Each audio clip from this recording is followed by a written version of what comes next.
여러분 안녕하십니까. 아침의 매일경제 이상훈입니다. 먼저 오늘 아침 신문 일면 기사부터 바로 전해드리겠습니다. 매일경제 일면 톱기사, 달러, 금, 이런 내용들이 들어가 있습니다. 달러 약세다. 이런 분위기 속에 주식, 금, 원자재 가격이 뛰고 있다는 겁니다. 여기 보시면 최근에 금 얘기 참 많이 하시더군요. 여기 국제 금 시세가 있습니다. 이 절대적인 숫자보다요, 그래프 한번 봐주세요. 올해 1월입니다. 그리고 7월 말이죠. 쭉 갑니다. 잠시 2월 말, 3월 초쯤에 좀 빠졌어요. 그러나 그때부터는요, 급등세를 보이고 있습니다. 그리고 최근에는 각도가 더 가팔라졌습니다. 지금 금값이 이렇게 뛰고 있어요. 내용 좀 더 보면요. 달러를 들고 있으면 손해다. 왜 그런가 하면요. 미국에서 달러를 엄청나게 풀었잖아요. 달러 값이 떨어지고 있는 겁니다. 위험, 안전자산, 동반 랠리다. 그러니까 알도리가 없다는 거예요. 올라도 너무 오르는 거 아니냐. 이런 반응도 있습니다. 그리고 우리 주식시장 코스피 연중 최고치에 임박했고요. 외국인들이 순매수 금액이 꽤 많아졌습니다. 이번엔 국민일보 보겠습니다. 족쇄 풀린 우주 발사체, 군사 위성 언제든 쏜다. 우리나라와 미국은 미사일 지침이라는 게 있어요. 우리가 미사일 그리고 어떤 발사체를 쏠 때는요. 미국과 좀 협의를 해야 됩니다. 그리고 미국의 약간 어떻게 보면 통제를 받는다고도 할 수 있는데 이 부분을 좀 수정을 한 겁니다. 한미 미사일 지침 개정으로 우주 발사체의 고체 연료 사용 제한이 풀렸습니다. 쓸 수 있는 겁니다. 고체 연료는요, 액체 연료에 비해서 굉장히 수월하게 사용할 수 있고, 그리고 고체 연료를 쓸 수 있으면 이동하면서 쓸 수 있는 또 장점도 있습니다. 한반도 상공 24시간 감시 기틀 마련했다. 우리도 군사위성 언제든 쏠 수 있다. 이런 의미가 담겨 있습니다. 다음은 한국일보 보겠습니다. 슈퍼 여당 독주의 시간. 제목이 짧지만요, 좀 강한 내용이 담겨 있습니다. 어제 국회에서 있었던 세 곳 상임위 상황을 전하고 있습니다. 기재위에서 부동산 3법 단독 처리했고요. 국토위 행안위도 야당 건너뛰고 법안 속전속결 통과를 시켰습니다. 중간에 심사 과정 없이 그냥 갔습니다. 그리고 박지원 국정원장 후보자 청문 보고서도 단독으로 채택했다. 그리고 어제 오후에 바로 임명됐습니다. 속수무책인 통합당, 의회 독재다 반발하고 있습니다만 딱히 손을 쓸 수 있는 방법은 없어요. 의장 주재 원내대표 만찬도 통합당 주호영 원내대표 참여 안 한다. 그래서 취소됐다. 이런 얘기입니다. 마지막으로 경향신문 보겠습니다. 지도부터 좀 봐주시죠. 지금 모습입니다. 그리고 이게 한 앞으로 20년 정도 유지가 된다고 해요. 일단 색깔이 였죠. 그러나 2041년부터는요, 이런 색깔로 바뀝니다. 그리고 2071년, 한 50년 뒤이긴 하죠. 색깔이 완전히 달라집니다. 무엇인가 하면요, 기후변화에 따른 폭염일수 변화입니다. 색깔이 짙을수록 폭염일수가 많아진다는 겁니다. 뭔가 기후가 달라지고 있다는 거죠. 한반도 이제는 핫반도가 된다. 뜨거워지고 있다는 겁니다. 한국기후변화보고서 2020 어제 공개가 됐는데요. 내용은 이렇습니다. 온실가스 배출 지금처럼 지속한다면 폭염 일수가 3배로 늘어난다. 자, 폭염이 늘어나게 되면요, 이거는 건강에 문제를 일으킬 수 있는 겁니다. 취약증 사마 증가할 수 있다. 여름엔 홍수, 겨울엔 가뭄. 이게 심화될 수 있다. 한마디로 말해서요, 시간이 갈수록 이런 상태라면 살기 어려워진다는 얘기입니다. 지금까지 일면기사 짚어봤고요. 오늘도 4분 패널 자리하셨습니다. 한 분씩 소개해드리겠습니다. 먼저 화면 맨 왼쪽에 정갑 MBN 논설 실장 자리하셨고요. 그 옆에는요, 최양호 현대경제연구원 고문 나오셨습니다. 그리고 최진경 변호사도 자리하셨고요. 마지막으로 오창석 시사평론가 나오셨습니다. 안녕하세요.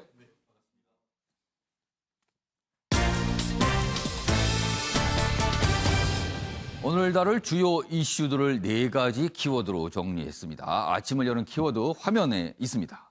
먼저 첫 번째 키워드는요. 어제 국회 상황, 단독 처리, 속도전.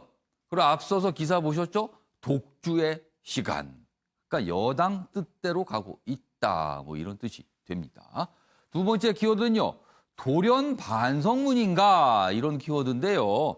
이재명 경기지사 최근에 정책과 관련돼서 뭔가 굉장히 앞서 나가는 듯한 분위기를 풍기는 그런 정책들을 하는데 동시에 당내 주류라고 할 수 있죠. 친문을 향한 어떤 호소를 하는 듯한 모습도 어제 나타났습니다. 그 얘기가 있고요. 세 번째 키워드는요. 사제 동상입니다. 일본이 뭔가 불쾌감, 발끈한 듯한 모습을 보였는데 이게 좀 오늘 기사로 준비돼 있고요. 마지막 키워드는요. 전화 받고 알았답니다.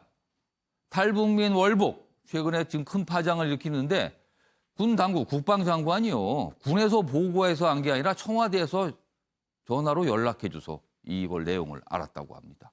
그럼 연락을 안 했으면요. 몰랐다는 얘기가 되고 맙니다. 자, 아침에 매일경제 본격적으로 출발하겠습니다. 어제 국회 상황. 글쎄요, 이 상황을 뭐라고 설명을 해야 될까요? 오늘 많은 언론들은 독주라는 표현을 썼고요. 그리고 일부에서 또 혼란상, 그리고 무력한 야당, 여러 가지 표현들이 등장했습니다. 자, 첫 번째 기사 매일경제입니다. 슈퍼여당, 부동산법 단독 의결. 3곳 상임위에서 어제 법안 13개가 처리가 된 겁니다. 야당, 청와대 하명받고 국민 기만 이렇게 돼 있습니다. 그러니까 어제 그 모습에 대해서 여당의 모습에 대해서 야당은 청와대 하명을 그대로 따르고 있는 거다 이렇게 비판을 내놨습니다.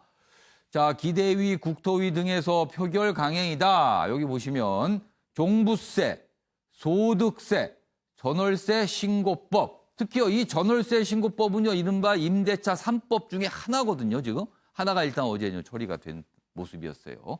상임위 소위를 패싱하고 직상정.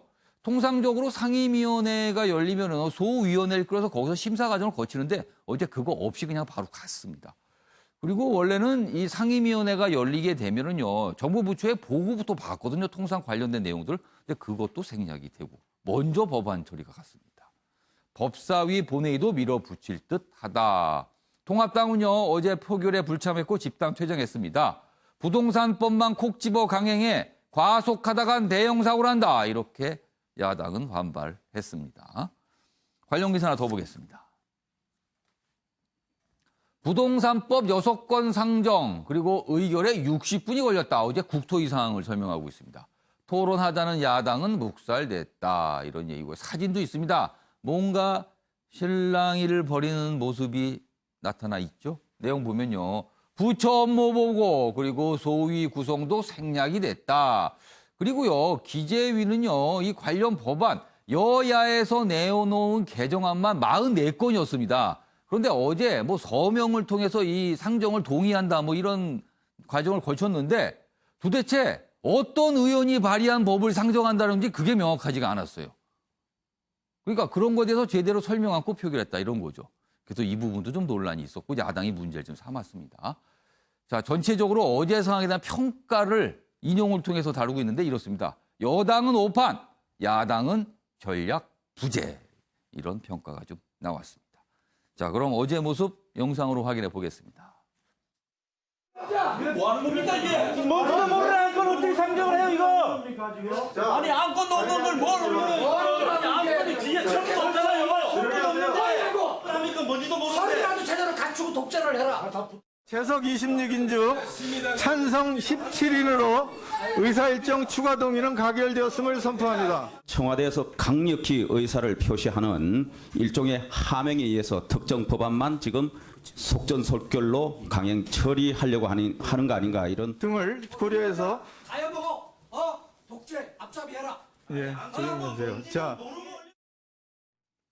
네, 마지막 발언 굉장히 거친 항의로 하고 마무리가 됐습니다. 그리고 퇴장을 했어요.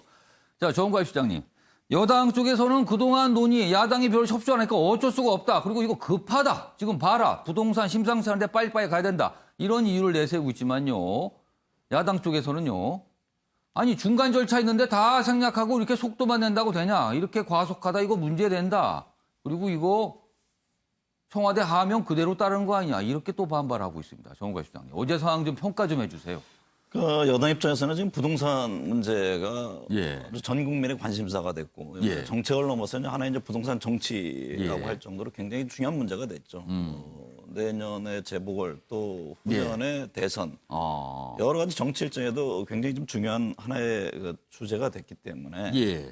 이 문제를 어떻게든지 좀 진화를 해야 되겠다는 그 절박감이 좀 담겨 있다고 봅니다. 급한 불이다는 거죠, 지금. 그렇죠. 그러니까 예를 들면 투기 수요를 차단한다든가 예. 실수요자에 대한 불안감을 해소하기 위해서는 뭔가 여러 가지 정책적 조합이 굉장히 필요하다. 예. 그런 판단 속에서 상당히 그 속전속결 형태로 이제 법을 지금 다음 달 4일 예상대로라면 이제 본회의 처리를 하겠다는 거 아니겠습니까? 예. 저는 부동산 관련 특히 세금 문제는 굉장히 중요한 겁니다. 그러니까 모든 국민들이 해당되는 것이고 예. 굉장히 좀 신중하고 부작용을 최소화하는 노력들이 필요하죠. 예. 지금 여러 가지 정책 위반 정부가 발표할 때마다 부작용의 문제점들이 지금 계속 지적이 예. 되고 있고 최근에는 뭐 또 전세값이 폭등한다라는 여러 가지 지표가 나오고 있지 않습니까? 예. 어쨌든 그런 상황에서 여당으로서 그냥 묵고만 있을 수는 없다. 빠른 법 통과가 필요하다는 입장을 내세우고 있는데 예.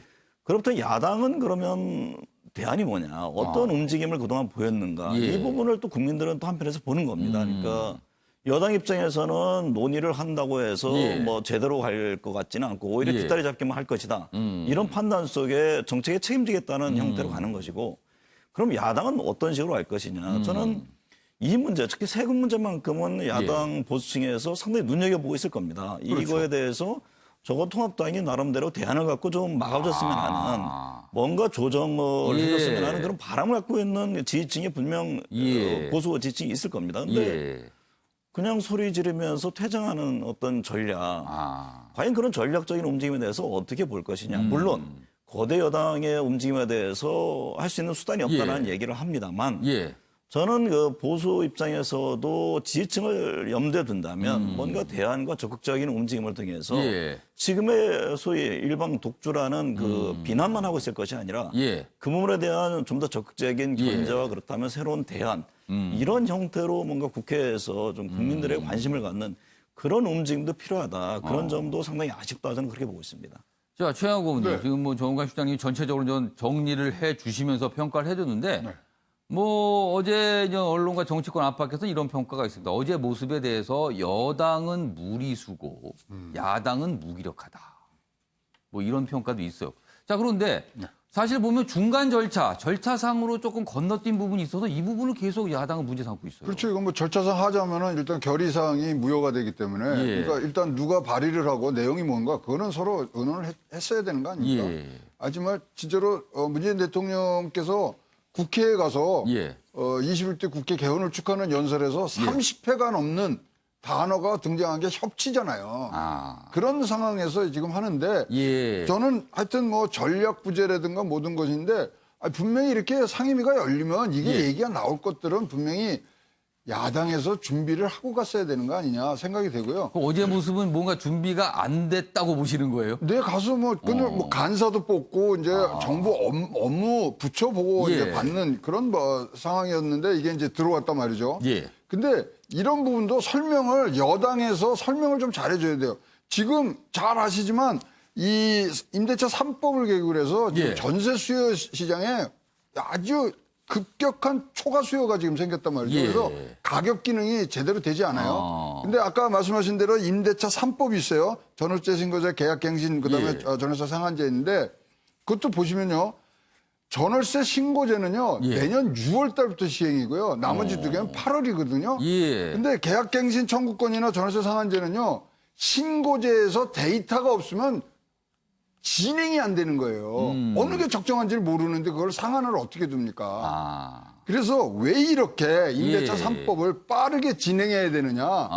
이런 설명을 하면서 국민들을 같이 갖고 가야 되는데 자 이렇게 해서 진행이 됐어요. 예. 그러면 이제 결과가 뭐 좋게 나오든 나쁘게 예. 나오든 이제 서로 공방을 할 거 아니에요. 거기에 멍드는 건 세입자다 이거죠. 그다음에 뭐 이 집을 임대업자고 예. 진짜 제일 중요한 내용들을 얘기하는 거는 다 빠져 있다 이거죠. 예. 이게 국회냐 이거예요. 어. 그러니까 진짜로 이거는 본회의에 이제 가서 얘기를 하지만 예. 그 사이라도 8월 4일까지입니다만은 예. 다시 모여서 자 위원장이 그러면 좀 더 이런 부분들에서 국민들을 갖고 가야죠. 여기 임계치 넘어가기 시작하면요. 예. 지금 뭐 이거 걷잡을 수 없습니다. 지금 전세 수급 지수가 174예요. 지금 역대 최고입니다. 그럼 174라는 거는 그만큼 많이 찾고 있다는 건가요? 수요가 훨씬 많은 거죠. 수요가 훨씬 많다. 174 대 100이라는 거죠. 그러니 이게 지금 진짜 한계치에 오는 부분들을 예. 하고 입법만 됐다고 이게 되는 건 아니지 않습니까? 그래서 자 여기서 이런 논란이 있는데 뭐 퇴장한다고 이게 예. 뭐 최선의 방책이 아니기 때문에 예. 8월 8월 4일 본회의까지 어떤 예. 수를 쓰든지 앉아서 얘기를 해야죠. 그러니까 지금 상황에서도 국민을 위해서 그리고 부동산과 관련해서 이해관계가 있는 모든 분들을 위해서 지금 챙길 건 여전히 있다. 지금 이 말씀으로 좀 이해가 됐습니다. 자, 이런 상황에서요. 이른바 슈퍼여당으로 불립니다. 의석수를 과반을 훌쩍 넘기는 의석을 갖고 있기 때문에 뭐 법안 처리든가 여러 국회에서 벌어지는 일에도 굉장히 주도적으로 할 수 있다. 그래서 슈퍼여당으로 불리죠. 어제 또 이런 모습도 있었습니다. 보시죠. 여당 박지원 국정원장 후보자 청문 보고서 단독 채택했습니다. 그렇습니다. 슈퍼여당이니까 단독으로 할 수 있는 겁니다. 숫자가 나오기 때문에요. 자, 그리고요. 청와대는 그 이후 3시간 만에 임명을 했습니다. 그래서 박지원 원장이 된 겁니다. 여기 보면 뭐 관련 기사 쭉 내용이 있고요. 여기 보면 뭐 구체적으로 내용이 있습니다. 국회 상황도 전하면서 이 내용까지 같이 하고 있습니다. 그런데요. 이 박지원 원장을 둘러싸고는 청문, 인사청문회 과정에서 한 가지가 가장 논란이 됐었죠. 이른바 북한과의 이면 합의서 의혹이 불거진 겁니다. 어떤 사본이 제시됐는데 그 내용이 있습니다. 대북 송금 이면 합의서 공방 계속 이어지고 있습니다. 상황이 뭐 이렇게 쉽게 사그러들 것 같지는 않습니다. 주호영 미래통합당 원내대표 전직 공무원이 출처다. 이거 준 사람 누구하고 얘기 못하지만 전직 공무원 뭐 믿을 만한 사람이 줬다. 이렇게 밝혔어요. 그러자 박지원 원장 누군지 실명 밝혀라. 그리고 가만히 있지 않겠다. 법적 조치 들어갈 수 있다. 이런 얘기까지 나왔습니다. 자, 서훈 실장이 진위를 알 것이다. 허위 날조 법적 조치 검토다. 이렇게 됐습니다. 야당 불참 속에 청문 보고서 채택됐고요. 문재인 대통령은 임명안을 제거했습니다. 임명식은 오늘 열릴 예정입니다. 자, 그럼요. 이와 관련된 영상도 준비했습니다. 확인해 보시겠습니다. 제가 그 서류를 어디서 뭐 위조해서 만들어서 제출했겠습니까? 누군가가 제가 볼 때는 믿을 수밖에 없는 전직 고위 공무원 출신이 그것을 저희들 사무실에 가지고 와서 이런 일이 있었는데 청문회 때 이것을 문제 삼아달라. 그렇게 해서 했던 것이거든요. 그런데 그 원본이라는 게 만약에 그 서류가 진실이라면 평양에 한부가 있고 우리나라의 한부가 아주 극비문서로 보관돼 있지 않겠어요. 그런데 그 원본을 어떻게 저희들이 입수하겠습니까? 이게 사본이라는 것이고 다만 이런 문서를 만들 때 관여한 사람이 여러 사람이 있는 걸로 알고 있습니다. 그래서 정언들이나 이런 걸로 저는 시간이 지나면 사실 여부가 밝혀질 것이라고 보고 있습니다. 남북 간의 협상이 다시 제대로 이루어지려면 미국을 설득해서 뭔가 북측에게 내놓을 카드를 만들어내야 되는데 결국 지금 현재 상황에선 제일 중요한 것은 미국에게 의심을 사지 않고 미국을 설득해낼 수 있는 능력이 있느냐. 그게 가장 중요한 거죠. 그러니까 그 부분에 대해서 박지원 후보자는 적임자라고 보세요? 글쎄요. 지금 정보 외교 안보 라인에 그런 걸 해낼 수 있는 분이 과연 있는지 아직은 확신이 서질 않습니다. 그 부분에 대해서는 약간 유보적인 생각을 갖고 계시군요. 그렇죠. 자, 오늘 몇몇 언론들 뭐 신문에도 났고요. 뭐 온라인을 통해서 뉴스도 나왔는데 당시에 이 합의서와 관련이 있을 것이라고 추정되는 인물들에 대해서 취재들이 많이 하고 있습니다. 그래서 가능성이 있다, 뭐 없다, 뭐 이런 얘기들이 지금 뭐 보도를 통해서도 나오고 있는 상황입니다. 아무튼 공방, 논란은 지속되고 있죠. 최진년 변호사. 이런 상황에서 여당이 청문 보고서를 채택을 했고요. 그다음에 문재인 대통령은 3시간 뒤에 재가를 했습니다. 그래서 임명이 된 거죠. 자, 어떻게 보면 좀 급하게 했다는 느낌도 좀 듭니다. 이거 어떻게 보셨어요? 저는 7월 3일 날 예. 박지원 전 의원이죠. 예. 오늘 그 국정원장 후보로 채택했을 때 박지원 후보자 같은 경우에는 문재인 대통령께 충성을 다하겠다라고 충성 맹세를 했던 기억이 생생한데요. 예. 뭐 여러 가지 종합했는데 그 말씀 또한 뭐 그 대통령께서 종합한 것이 아닌가 싶은데 말씀하신 것처럼 국회에서 어쨌든 간에 청문회를 통과한 지 4시간 만에 바로 임명을 했습니다. 예. 근데 지금 말씀하신 것처럼 지금 그 2000년에 있었던 그 8.4 합의서 이면 합의로서 경제에 관한 그 예. 지원에 관한 합의서 그것이 과연 진실인지 여부를 두고 지금 논란이 벌어지고 예. 있는데요. 만약에 그게 허위라고 하면은 그 자체도 아주 큰 범죄가 될 겁니다. 허위, 만약에 그게 허위다. 뭔가 만들어낸다. 그럼 또 그것도 엄청난 문제가 되는 거죠. 엄청난 문제인 것이죠. 그렇기 예. 때문에 그 반면에 그것이 사실이라고 하면은 예. 그럼에도 불구하고 말을 사실상 지금 이번 청문회 과정에서 박 후보자 이제는 원장이 예. 4번을 바꿨다고 합니다. 처음에는 사실이 아니다. 그랬다가 기억나지 않는다. 그랬다가 마지막으로는 위조다. 이렇게 얘기를 했는데요. 우리가 법정에서 저렇게 진술을 바꿨다라고 한다고 예. 하면은 이른바 위증 논란이 있게 되는 것이죠. 그리고 만약에 저게 사실이라고 한다고 하면은 예. 사실 북한이 청구서 지금 내놓을 거 아니겠습니까? 예. 30억 불 해놓아라. 한마디로 북한에 발목을 잡히는 그런 경우가 될 수 있는 그런 부분이 있어서 그렇기 때문에 야당으로서는 예. 이 부분에 대해서 사실 확인이 필요하다 이렇게 얘기를 하는 거 아니겠습니까? 예. 아시다시피 2000년에 그 실질적으로 이 그 합의서에 관여했던 서훈 당시 국정원 과장이 지금 예. 청와대 국가안보실장으로 있습니다. 그러면 그거 확인하는데 얼마나 걸릴까요? 1시간도 채 걸리지 않을 겁니다. 예. 그런데 그에 대한 확인도 하지 아니한 상태에서 3시간 만에 그 임명한다? 국민들은 그 부분에 대해서 정말 지금 이 부분이 문제가 없는지에 대해서 여전히 문제가 되고 말씀드렸듯이 이게 만약에 거짓이라고 하면은 예. 법적인 문제가 생깁니다. 예. 제가 봤을 때 분명히 어떻게 보면 보수단체에서 고발할 가능성이 큽니다. 그래서 이 부분이 나중에 수사가 돼서 예. 진실 여부가 밝혀진다고 하면은 그때는 오히려 지금의 임명이 정부의 발목을 잡을 수 있는 그런 부분도 있기 때문에 예. 앞으로 이 부분이 지금은 이렇게 임명해서 넘어갈 수 있을지 모르지만 어떻게 보면 잠재적 화약고가 될 수가 있다. 저는 그렇게 평가합니다. 자, 오창석 평론가, 최인현 변호사는 이게 잠재적 화약고일 수도 있다. 이렇게 분석을 해 주신 거예요. 어떻게 보셨어요? 이 화약고의 방향이 어디로 될지 좀 지켜봐야겠죠. 예. 던진 사람이 화약고가 될지 받은 사람이 화약고가 지금은 될지. 진위 공방이니까 모르는 거예요, 지금. 모르죠. 저는 이게 사실은 예. 기시감이라고 그러죠. 데자뷰가 느껴지는 게 2012년 18대 대통령 선거 때 NLL 예. 포기 발언을 했다라고 해서 이른바 NLL 대화록 유추 사건이 있었습니다. 예. 그때 이제 진위는 후에 밝혀졌죠. 아니라고 이제 대화록 해제집까지 유시민 전 장관이 책으로 발간할 예. 정도로 상세하게 해제했었던 책까지 나왔습니다. 전 국민적으로 아주 뜨거웠던 사안인데 예. 그 당시 대선판에서는 어느 정도 분명히 영향을 미쳤습니다.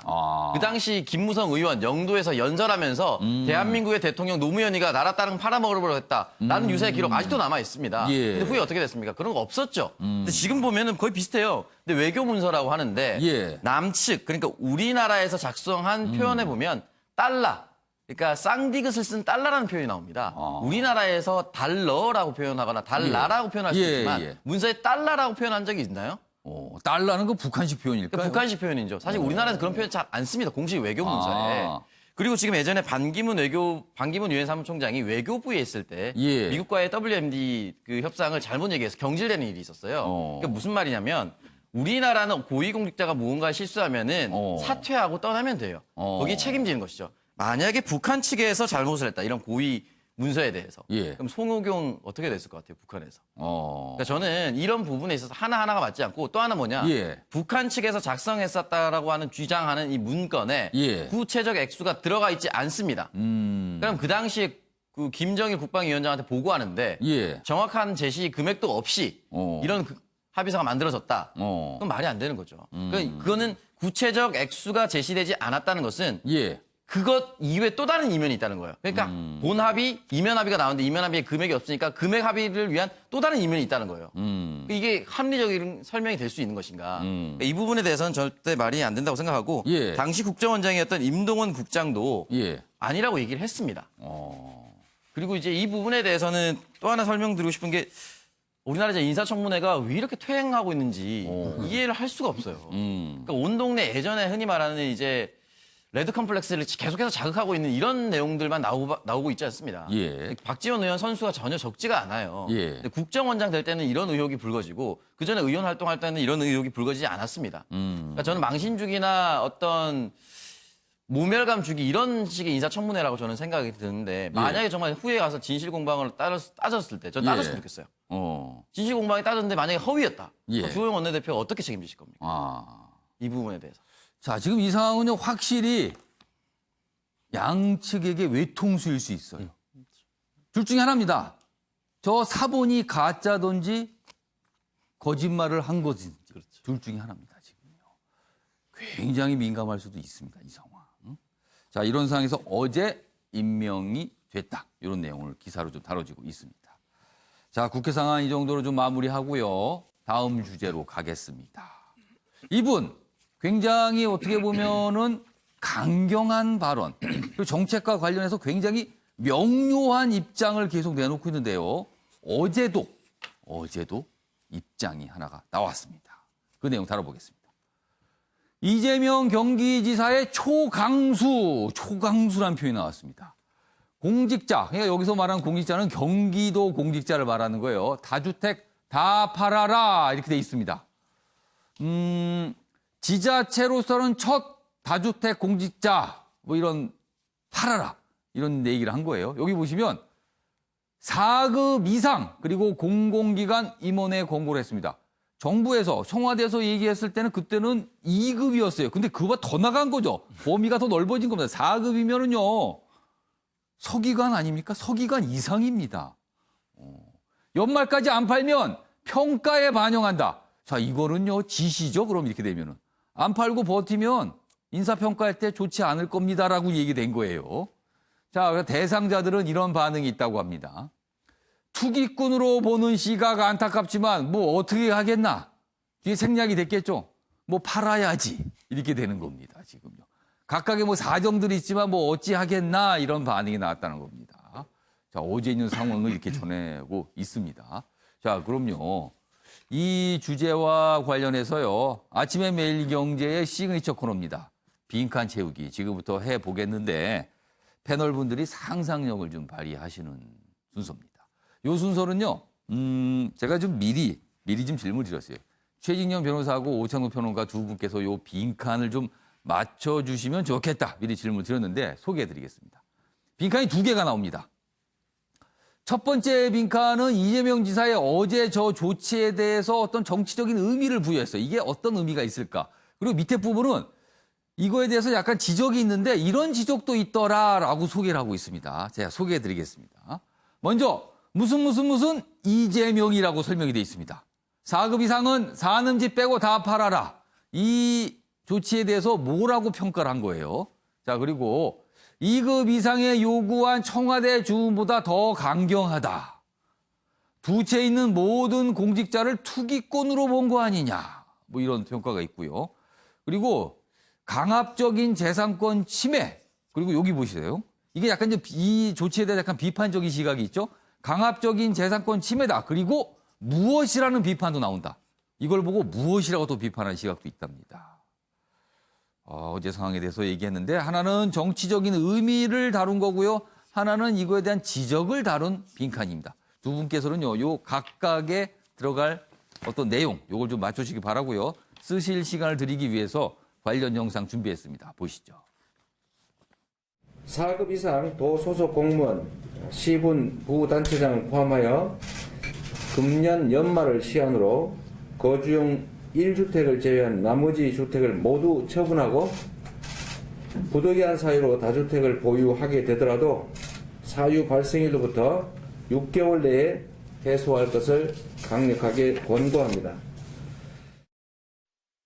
자, 어제 이른바 유튜브 기자회견, 그러니까 비대면 기자회견이죠. 그런 내용을 저렇게 좀 알렸습니다.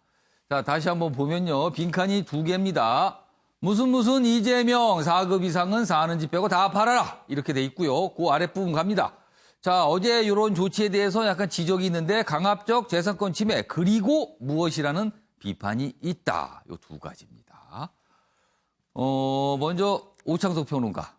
각각 설명해 주세요. 어떤 내용이 들어갈 것 같습니까? 사실은 어제 첫 번째 빈칸은 진격의 이재명이라고 쓰려고 하다가 진격의 이재명. 아, 진격. 네, 원래 그렇게 쓰려고 하다가 청와대와 함께라고 바꿨습니다. 왜 바꾸셨어요? 그러니까 이제 현재 본격적인 대권 행보에 나서려면은 당내 지지 기반이 굉장히 전 중요하다고 생각을 하고요. 그렇다면은 결국은 당내와 청와대를 지지하는 이 주요 민주당의 지지층에 대한 메시지를 내야 된다고 보는데 청와대와 같이 행보를 한다는 그런 의미. 그런 의미로서 저는 생각해서 그래서 청와대와 함께 청와대가 지금 강력한 의지를 가지고 있고 그런데 여기 보면 청와대는 2급 이상인데 4급까지 갔으니까 더 나간 거 아닙니까? 훨씬 더 조금 더 자신이 이제 강력하게 이게 투기를 근절하겠다는 의지를 다지면서 물론 이제 전체적인 맥락에서는 청와대와 크게 다르지 않은 그런 방향으로 가고 있다라고. 첫 번째는 그래서 청와대와 함께 이재명 이렇게 추정해 주셨고요. 두 번째는요? 두 번째는 위헌 소지. 사실 이재명 지사도 법률가 출신이기 때문에 이 부분에 대해서 이제 진급을 주택이 몇 채 있는 것으로 제한한다는 것 자체가 사유재산을 인정하지 않는 것이 아니냐. 이런 부분에 있어서 이제 법률가로서 비판을 받을 수가 있다. 헌법과 충돌 가능성이 있다는 거죠. 이런 그런 부분이 사실 실제로 받고 있으니까요. 그런 부분이 들어가 있지 않을까라고 추정했습니다. 그러니까 위에는 정치적인 해석으로 청와대와 함께 이재명, 아랫부분은 위헌 소지 비판이 있다. 이렇게 추정을 해 주셨어요. 최진년 변호사도 두 가지 쓰셨습니다. 설명해 주세요. 네.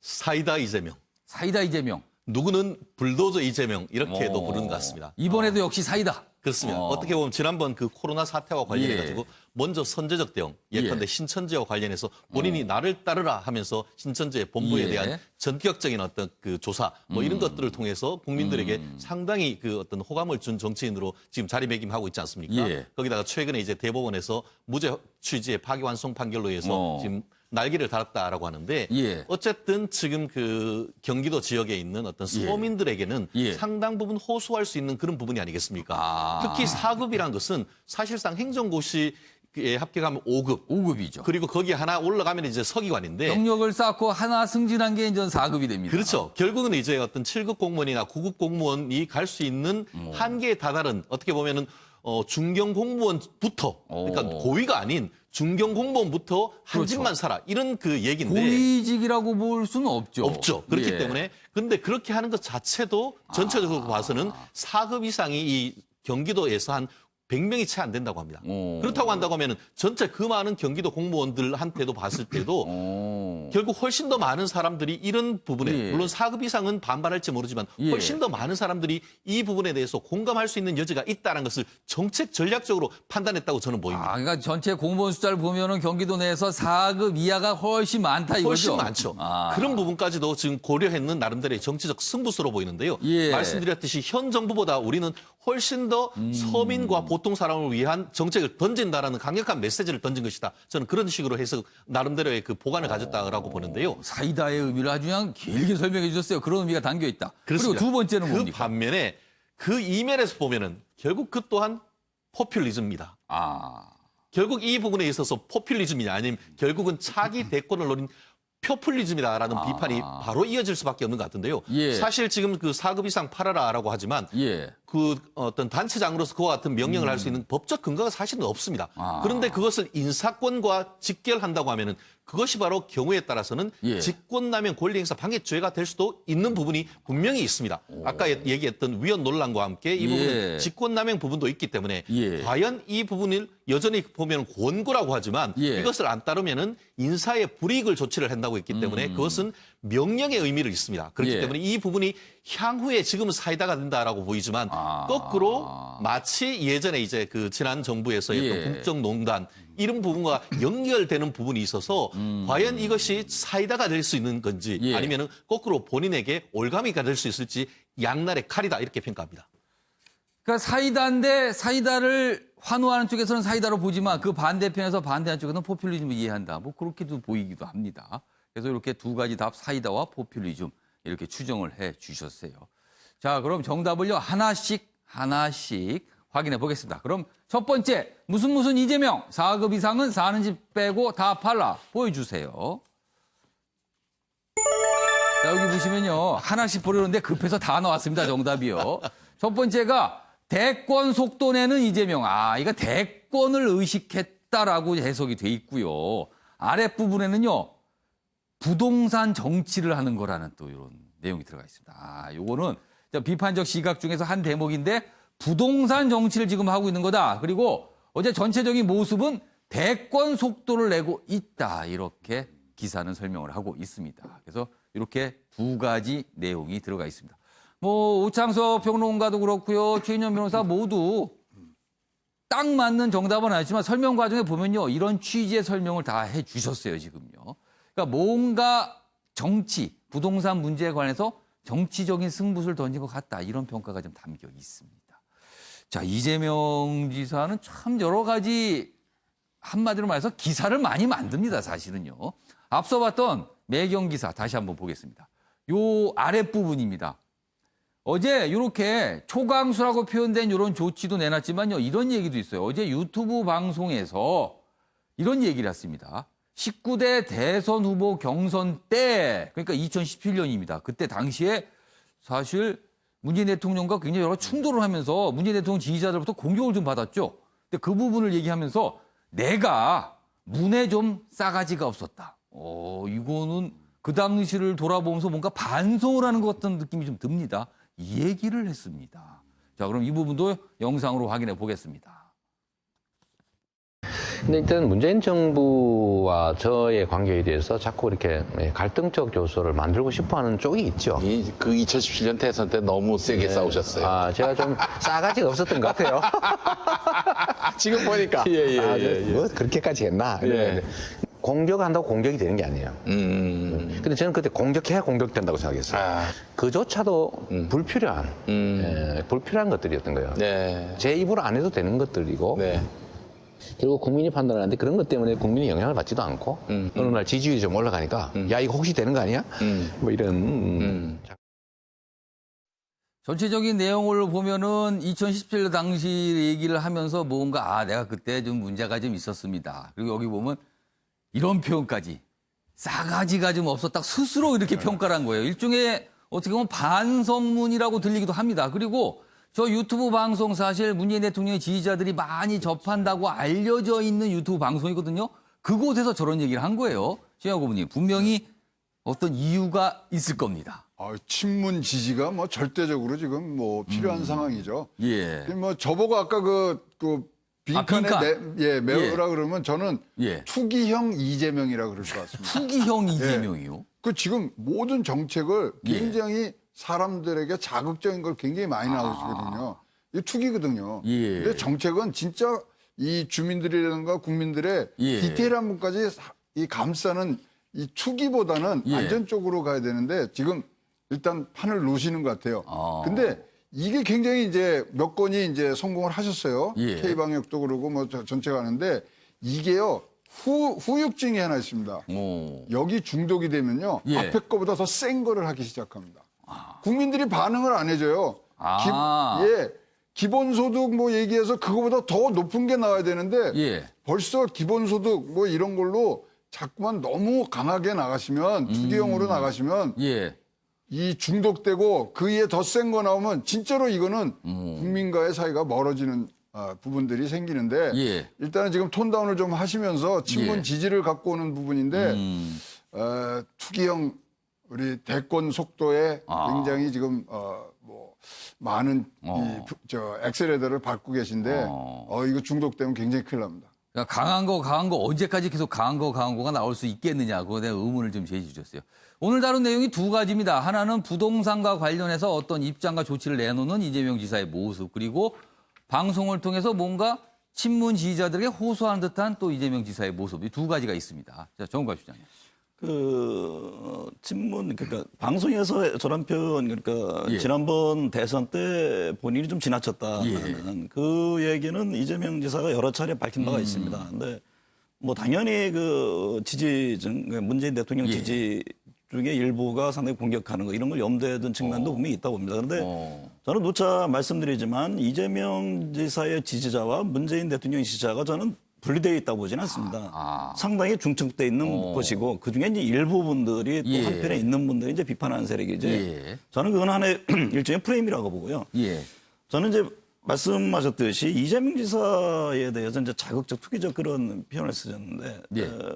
저는 그거와는 좀 견해를 달리합니다. 예. 굉장히 실질적인 대안을 갖고 움직인다고 봅니다. 그 결과물이 지지율의 상승으로 저는 이어지고 있다고 보거든요. 예를 들면 매일경제 기사에도 언급을 해놨습니다만 예. 부동산 정책 관련해서 가격보다는 다주택 예.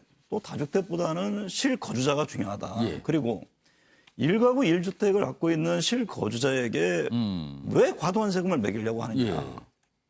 그건 아니다. 그렇죠. 앞서 그런 얘기를 또 했죠. 그 부분에 대한 입장을 분명히 하고 있습니다. 예. 1가구 1주택 실거주자는 뭐 예를 들면 10억짜리에 살든 50억짜리에 살든 그게 왜 징벌적 과세 대상이 되느냐. 예. 그건 아니다. 그러니까 누구보다 굉장히 실용적이고 합리적인 제한 대시를 하는 거죠. 그러니까 예. 최근에 기본 주택 개념도 그렇고 여러 가지 정책들.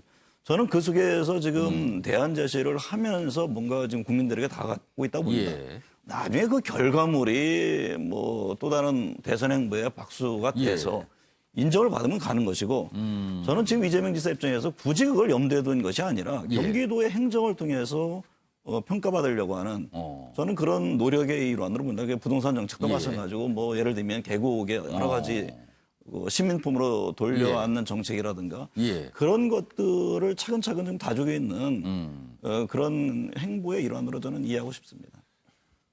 아무튼 현안에 대해서 본인의 입장을 좀 상대적으로라고 할까요? 굉장히 명확하게 내놓고 있습니다. 그리고 정부의 움직임보다 어떻게 보면은 반발짝 또는 한 발짝 정도 좀 앞서가는 듯한 그런 모습을 보이면서 지금 상당히 정치적으로 그리고 유권자들로부터 주목을 받고 있는 상황은 분명해 보입니다. 자, 다음은 논란이 되고 있는 동상입니다. 그러니까 일본 쪽에서 문제 제기를 좀 했어요. 자, 그리고 이거는 외교적인 사안과도 좀 관련이 있어 보입니다. 이런 내용입니다. 먼저 뭐 기사 내용도 그러지만 사진 좀 봐주세요. 이 동상이 이렇습니다. 여기 보면 영원한 속죄 뭐 이런 제목의 교역물이에요. 여기 보시면 앞에 동상이 하나 있고 뒤쪽에 또 하나 있습니다. 여기 보면은 딱 보면 아시겠죠? 위안부 동상으로 보이죠. 이쪽에 앉아 있는 모습은요. 근데 여기에 머리를 숙여 사죄를 하는 모습입니다. 그래서 제목이 영원한 속죄 이렇게 돼 있습니다. 자, 이 동상인데요. 아베 사죄상 논란이다. 1번, 한일 관계에 결정적 영향을 줄 수 있다. 이렇게 약간 좀 반발하는 모습을 보였어요. 소녀상에 무릎을 꿇은 일본 지도자를 상징한다. 그럼 일본 지도자 하면은 시청자 여러분도 떠오르시죠? 일본 지도자 누굴까라고 하면은요. 자, 그런 부분이에요, 지금. 자, 평창 자생식물원 4달 제막 발표를 했는데, 자, 일본 측은요, 사실이라면 이거 용납 못한다. 우리나라 외교부는요, 국제 예의를 좀 고려해야 된다. 약간 심중한 입장도 내놨습니다. 자, 그러자 이 식물 원장, 특정인 아니다. 이거 특정 일모 하고서 그런 게 아니다. 그냥 남성이다. 이렇게 설명을 했습니다만 논란이 계속되고 있죠. 제막식이 취소됐다는 내용까지 있습니다. 다음 기사 하나 더 보겠습니다. 소녀상 앞 무릎 꿇은 아베일까? 이렇게 물음표죠. 논란 일자 제막식 취소키로 했다. 자, 일본 관방장관, 뭐 한일 관계까지 거론을 했어요. 외교부는 약간 뭐 예계적인 어떤 예절, 예우 뭐 이런 얘기를 좀 어떻게 보면 애둘러 얘기한 것 같기도 하고요. 제작자는 아베 아니다. 이렇게 해명을 하긴 했습니다. 자, 그럼요. 관련 영상부터 확인해 보겠습니다. 事実かどうかということは確認しておりませんけれども、そのようなことは国際儀礼上許されないと思います。 자, 오창석 평론가. 일본 반응은 어떻게 보세요? 일단 뭐 저렇게 반응할 수도 있을 것 같은데 근데 좀 따져보면 뭐 국제자생식물원이 국립공원 아니거든요. 99년에 개원을 했고요. 2002년 1월 28일 산림청으로부터 사립수목원 1호로 지정됐습니다. 사립, 민간이군요, 민간. 네, 사립수목원이 지정됐기 때문에 그러니까 우리나라의 공식적인 차원에서 움직였다라고 보는 건 어렵고요. 만약에 이런 식으로 걸고 넘어지면 2006년, 2007년에 제특회라고 일본에서 이른바 제1조선인 특권을 용납하지 않는 모임이 결성됐습니다. 그리고 광범위한 혐한 시위를 가두 시위로서 펼쳤고 그의 수장이었던 사쿠라이 마코토는 지금 현재 구구정당 단체 대표입니다. 근데 만약에 우리나라 외교부에서 혐한을 방조했다. 예. 뭐 이런 식으로 해서 이제 국제적 예양에 맞지 않는다라고 한일 관계에 결정적 영향을 미칠 것이다라고 얘기한 적 없거든요. 이런 부분까지 이 사설 수목원까지 하나하나 이게 다 따져가면서 얘기하는 거는 과연 국제사회가 이걸 어떻게 받아들일 것인가. 저는 그렇게까지 국제사회가 이걸 민감하게 받아들일 거라고 생각하지는 않습니다. 사실 이 내용은 뭐 우리 국내 언론은 그다지 이렇게 처음에 나와서 이걸 주목하지 않았었는데 일본 언론이 이걸 주목을 했고요. 일본 당국자가 반응을 보이면서 거꾸로 사실은 이 소식이 이렇게 전해지는 듯한 이런 분위기가 돼버렸습니다. 최인정 변호사는 어떻게 보셨습니까? 그렇습니다. 이게 서울 어떻게 보면 뭐 일본 대사관 앞에 있는 소녀상도 아니고 평창의 한 사설 식물원에 있는 것까지도 그 정부 관계, 그 일본 정부 관계자가 대놓고 이렇게 한일 관계에 결정적 영향을 미칠 것이다라고 반발하는 것은 국민의 한 사람으로서 사실 받아들이기는 좀 어려운 것 같습니다. 다만 이 부분에 있어서 지금 한국 정부 내에서도 이 부분이 어떻게 보면 한일 관계에 악영향을 미치는 것을 좀 축소화하려고 하는 그런 움직임도 있는 것 같습니다. 나름대로 그래서. 한국 내에서도 이런 부분에 대해서 그 국제 예양에 비추어서 국제 예양이라는 것이 특히 국제법은 아니지만 어쨌든 간에 그 양 국가 간의 정상에 대한 우대, 마치 우리가 이제 북한 김정은 위원장이라고 얘기하는 것처럼 그런 존중을 하려고 하는 기본적인 틀은 갖춰야 된다라고 얘기하고 있고 실제로 지금 그 식물 원장님 같은 경우에도 이 재막식 계획을 취소해서 나름대로 이 부분이 정치적 의미로 비화되는 것은 약간 그 방지하려고 하는 그런 의도는 보이는 겁니다. 그런데 그럼에도 불구하고 일본 내에서의 어떤 그 정당에서 이와 같이 말씀드렸듯이 개인적인 그 취지에서 하는 것을 마치 그 특정 정치인이 그 사과하는 것이라고 얘기를 하면서 사실상 그렇게 전제를 하면서 비판하는 것에 대해서는 국민의 한 사람으로서 굉장히 마음이 좀 불편한 것 같은데요. 이 부분에 대해서 지금 그 일본 또한 좀 더 대국적 차원에서 한일 관계 회복을 위해서 좀 노력하는 것이 지금으로서는 필요한 것이 아닌가 생각합니다. 최양공. 참 일본하고 우리 관계 잘 안 풀려요. 그리고 사실은 이런 것도 사실은 굉장히 서로 민감하게 반응하는 거잖아요. 그렇습니다. 근데 저 사진에 나온 걸로 보면서는 일본 그 예가 아닙니다. 아, 뭐로 보이십니까, 그럼 이건? 신발 신고 큰절하는 건 일본의 그런 예의가 아닙니다. 아니라 그러면 됩니다, 저거는. 아, 그러니까 만약에 일본을 정확하게 맞췄다면 신발을 신지 말아야 된다? 예, 신발 벗고서 큰절하거든요. 이걸 보셨군요, 여기 신발이 있는 거를. 신발이 있기 때문에 아니 니네랑 상관없는데. 그냥 일반적인 모습이다. 아니 니네가 괜히 뭐 쬐는 게 있으니까 니네 그렇게 반응하는 거 아니냐. 이러고 치고 들어가야 되는데 진짜 상대방의 지도자에 대한 예우는 아무리 적대 관계라도 해줘야 됩니다. 그렇기 때문에 그런 부분들에 오해가 있었다면은 뭐 빨리 풀고 아니다 이러고 이제 가야죠, 저거는. 그러니까 뭐 외교부도 사실 원칙적인 입장을 얘기하면서 뭐 이 정도 얘기했으면 뭐 알아들었으면 좋겠다. 아마 이런 신호를 일본에 준 것 같아요. 자, 일본 측 반응 또 어떨지 한번 기다려 보도록 하겠습니다. 아무튼 요 동상 여러 가지 이야기를 좀 나왔습니다.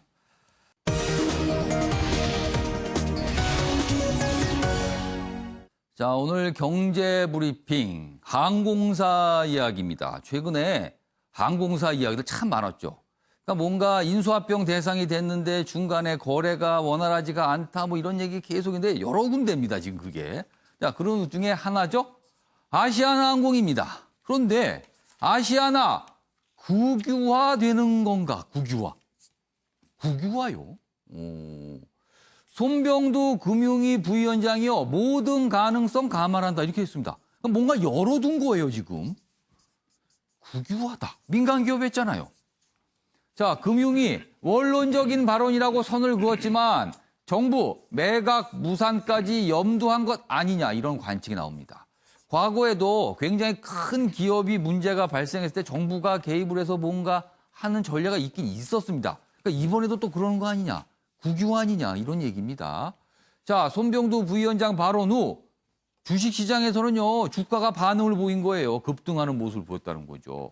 그리고 지금 사실은 HDC 현산하고 인수 이 협상 뭐 거래 관계가 있잖아요, 지금. 근데 여기 이쪽에서 재실사 요청을 한 겁니다. 그러니까 이걸 가지고도 해석이 많아요. 요새 항공산업이 어려워지니까 뭔가 다른 생각하는 거 아니냐 뭐 이런 거죠. 이런 상황에서 국유화 가능성에 대한 얘기가 나온 겁니다. 아무튼 이 상황이 지금 이렇게 돼 있습니다. 관련 기사 하나 더 보겠습니다. 아시아나 국유화 가능성 시사의 주가가 급등했다 이렇게 돼 있습니다. 여기 보시면 이 부분이에요. 이제 발언이 소개가 돼 있는데 손병두 금융위원회 부위원장 어제입니다. 어제 무슨 회의가 있었는데 그 마친 지 기자들한테 질문을 받았죠. 이와 관련해서. 그러자 이렇게 얘기합니다. 질문이 이래요. 아시아나항공 인수합병이 노딜로 끝나면, 그러니까 이게 깨지는 거죠, 협상이. 거래가 깨져버리면 국유화 가능성이 있느냐는 질문을 받았어요. 그런데 통상 만약에 이럴 때 명확한 어떤 입장이 있으면 무슨 국유화입니까? 지금 민간 간의 거래인데 이런 얘기가 아니고요. 이렇게 나왔어요.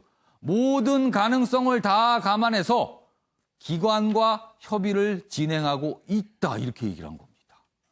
그러자 시장이 반응을 보였어요. 그래서 다음 앞서 봤던 기사 다시 한번 올려주세요. 그러자 이게 시장이 뜨거워지니까 금융위가 원론적인 발언입니다. 이렇게 약간 수습해 나왔지만 이미 시장은 반응을 보였습니다. 그래서 이 얘기 좀 해보겠습니다.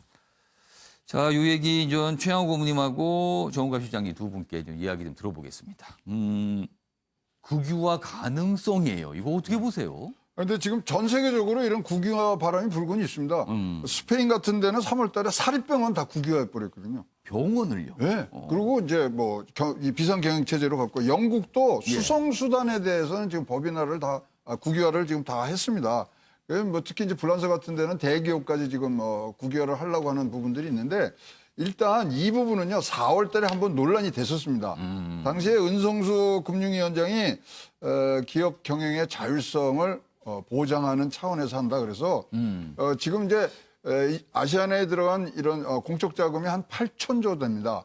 이것이 이제 영구채들을 샀거든요. 그게 전환이 되면 이 아시아나의 37% 1대 주주가 되는데 당시에 밝힌 이 원칙이 뭐냐면 절대로 의결권은 행사하지 않겠다.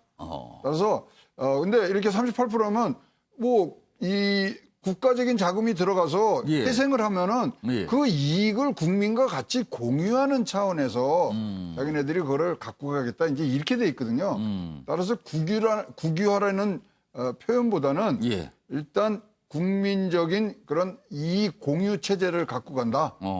이렇게 저는 뭐 지금 생각이 되고 그 원칙에는 지금 뭐 전혀 변함이 없는 걸로 알고 있기 때문에 다른 나라에서도 뭐 지분들을 확보하면서 좀 국유화 뭐 민영화를 하는데 그거보다는 과거 2008년도에 공적 자금 들어갔을 때 자기네들만의 잔치를 한 것을 국민들이 좀 더 나눠 갖는 방향으로 올바른 방향으로 갔는데 그게 조금 시장에는 이거 국유화 민영화 이렇게 되는 거 아니야 이런 모습으로 비춰진 게 아닌가 생각했는데 기본은 하여튼 기업 경영의 자율성 보장을 하고 이익이 생기면 국민과 공유한다.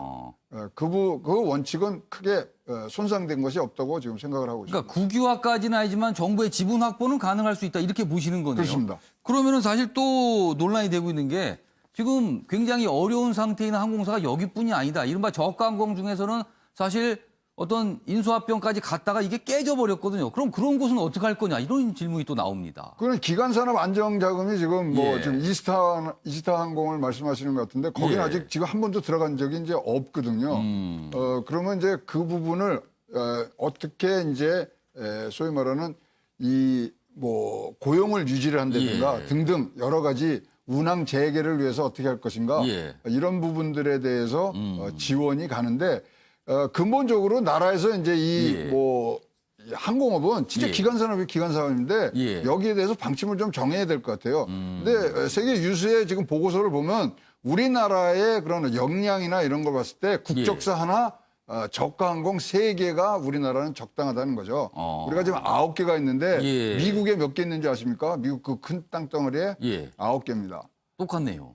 그러니까 굉장히 지금 과열됐는데 우리가 이제 허브 역할을 하려고 그러니까 좀 많이 늘려놓은 상황이 있습니다만은 어쨌든 간에 이제 이거는 한 2년 길게 잡아서 2년 이후에는 폭발적인 이연 수요가 여기 항공업계는 굉장히 호황을 이룰 수 있는 부분들이 있어서 이연 수요라 그러니까 지금까지 못 썼던 걸 그때 다 쓴다는 거죠? 외국 가시고 뭐 이런 것들이 모든 경제적 위기에 2년 후에는 이게 꼭 왔습니다. 그래서 그런 부분까지 생각하고 우리 화물이라든가 허브 그다음에 이거는 금융까지도 지금 생각을 해야 되는 부분이 있어서 거기까지가 나라의 역할 그래서 기간산업에서의 손상이 없도록 하는 거기까지가 국유화라든가 민영화라는 이름하에서 이루어질 일이지 기업의 자율권으로 가야 된다고 생각합니다.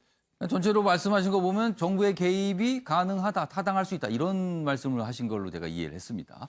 정과 실장님께서는 이 상황을 좀 어떻게 보세요? 그러니까 정부가 원칙을 세웠죠. 그러니까 시장에서의 어떤 그 M&A 인수합병을 통해서 나름대로 구조조정 절차를 밟겠다는 것을 세운 것이고 저는 지금도 시장 매각이 돼야 된다고 봅니다. 그러니까 앞서 앵커가 질문했듯이 그러면 어느 항공사는 그러면 어떻게 하고 어느 항공사는 어느 정도 지원할 그러니까 것인지. 뭐 크다고 해주는 건가 아니면 이미 정부가 조금 발을 들여놨다고 해주는 건가 또 이런 논란이 있을 수 있어요. 그 논란이 있을 수밖에 없고 또 지금 왜 시장에서 이게 M&A를 하려고 했냐면 정부의 자금이라는 것도 한계가 있는 겁니다. 이게 또 과거에 국유화 또는 채권단이 가져가지고 성공한 사례가 별반 찾아보기 어렵죠. 그러니까 예를 들면 대우조선해양이라든가 현대상승 같은 경우에도 굉장히 그 새로운 주인 찾기까지 어려움이 있었고 외국 항공사 얘기했습니다만 원래 이제 브리티시 에어 영국도 그렇고 일본의 잘 같은 경우도 국유화하려고 했던 것이 성공했다고 평가를 못 받고 있거든요. 그러니까 여러 가지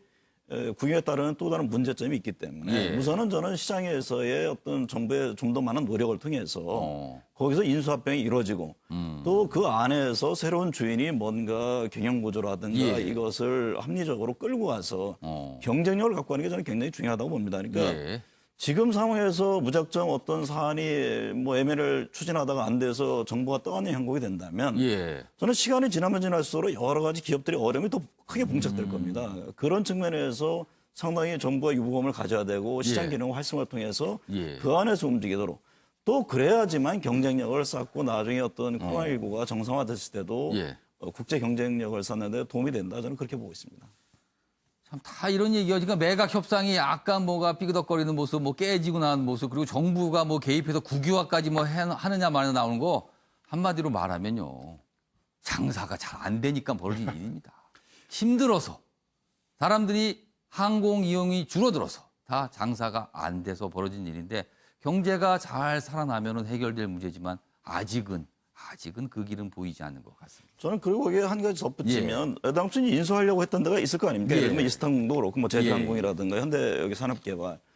만약에 인수를 하지 않고 되돌렸을 경우에 이제 시장 상황이 바뀌었다고 이제 되돌릴 경우에 그에 대한 책임을 좀 엄중히 해야 된다고 봅니다. 그러니까 정부의 지원 자금만 받아서 위기를 모면하고 또 그런 식으로 어떤 뭐 나중에 결국에는 책임을 또 이행하지 않는 이런 형태의 어떤 구조정 과정 로드맵은 저는 정부에 굉장히 큰 책임이 있다 그렇게 보고 있습니다. 여러 가지 좀 내용들이 담겨 있어요. 그리고 뭐 또 주식시장도 좀 반응을 보인 상황이기도 합니다. 아침에 매일경제는 유튜브를 통해서도 생중계되고 있습니다. 오늘도 많은 분들이 유튜브 방송을 보시면서 댓글을 올려주셨어요. 몇 가지 분야에 대해서 댓글을 저희가 정리를 좀 했는데 첫 번째는요. 국회 상황에 관한 겁니다. 첫 번째 댓글은 이렇습니다. 합의도 좋으나 최악의 국회 피하는 그리고 책임지는 그러니까 더 이상 안 좋은 모습 안 봤으면 좋겠습니다. 뭐 이런 내용이 좀 읽힙니다. 그리고요. 박지원 국정원장 관련 내용입니다. 조사해라. 진실을 알 권리가 국민에게 있다. 궁금하다는 의견을 남겨주셨어요. 자, 그리고 이재명 경기지사에 관한 댓글도 올라와 있습니다.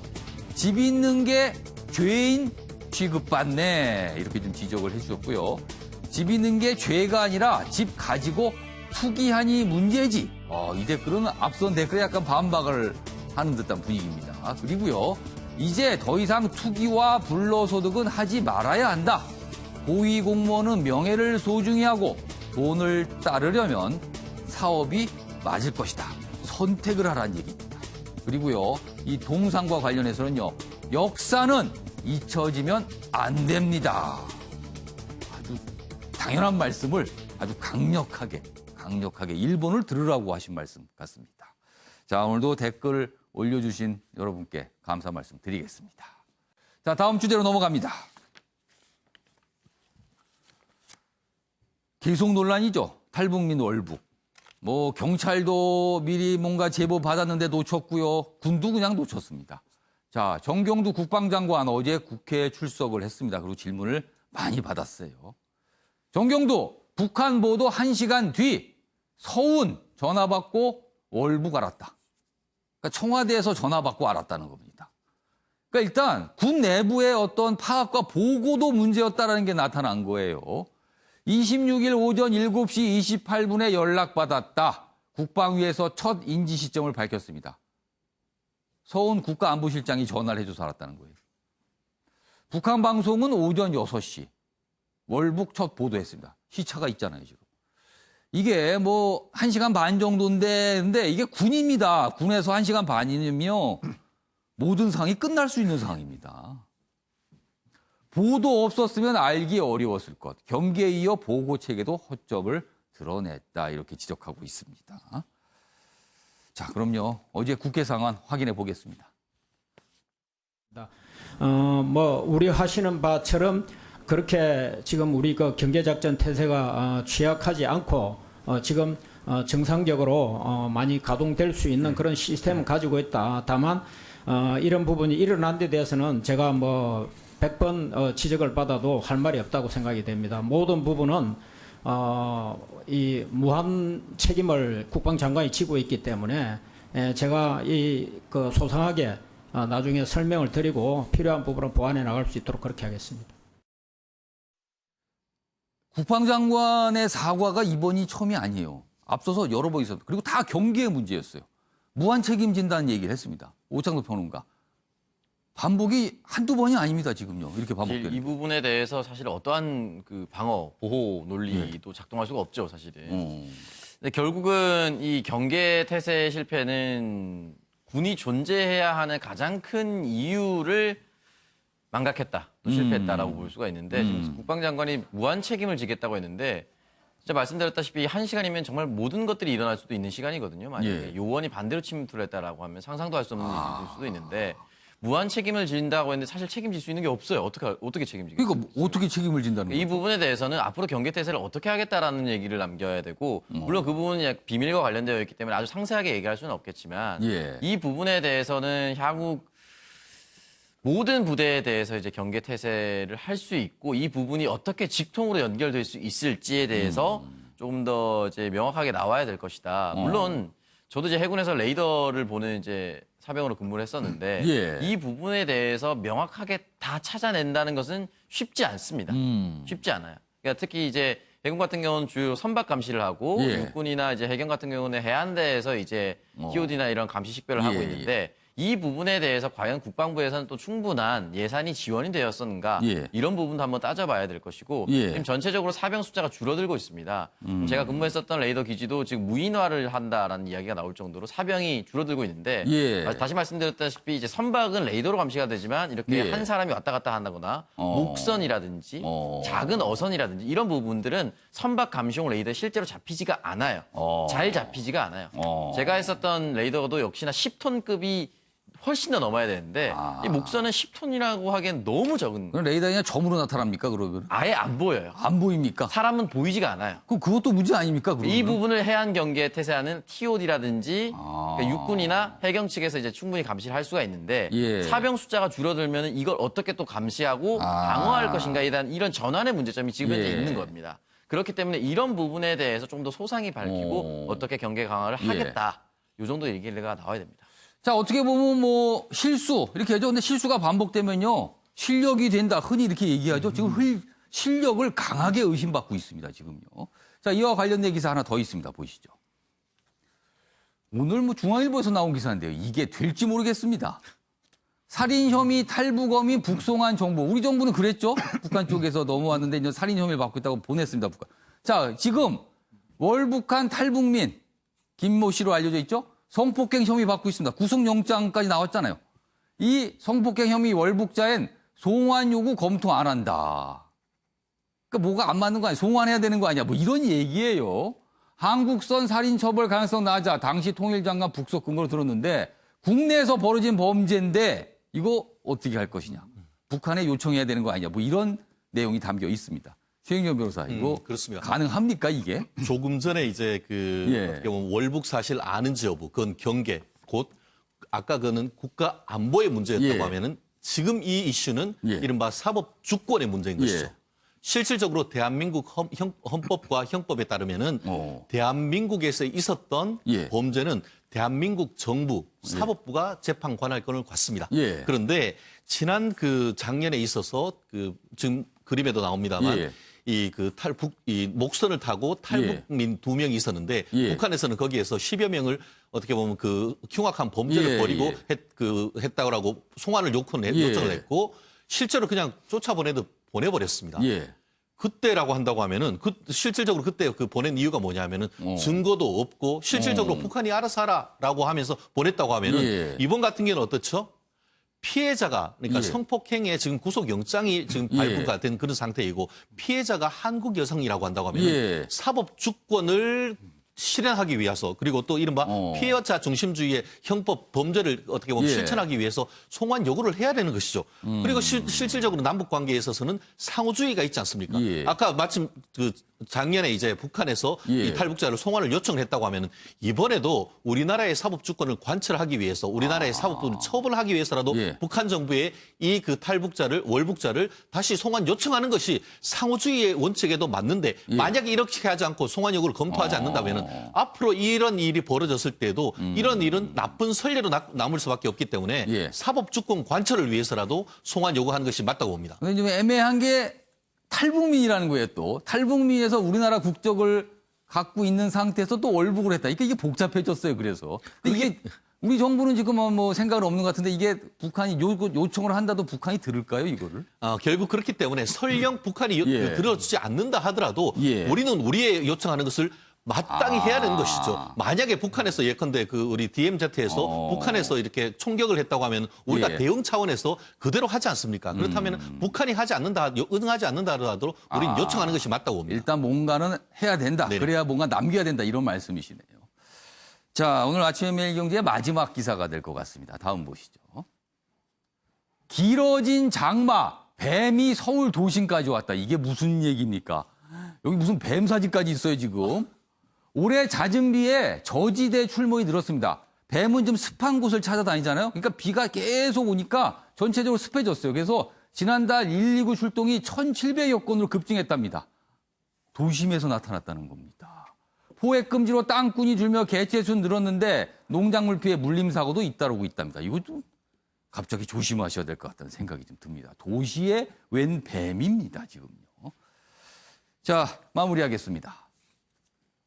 올해 초만 해도 달러 값이 뛰고 금값은 내렸습니다. 그런데요, 이제는 달러는 가치가 떨어지고 금값은 매일같이 오르고 있습니다.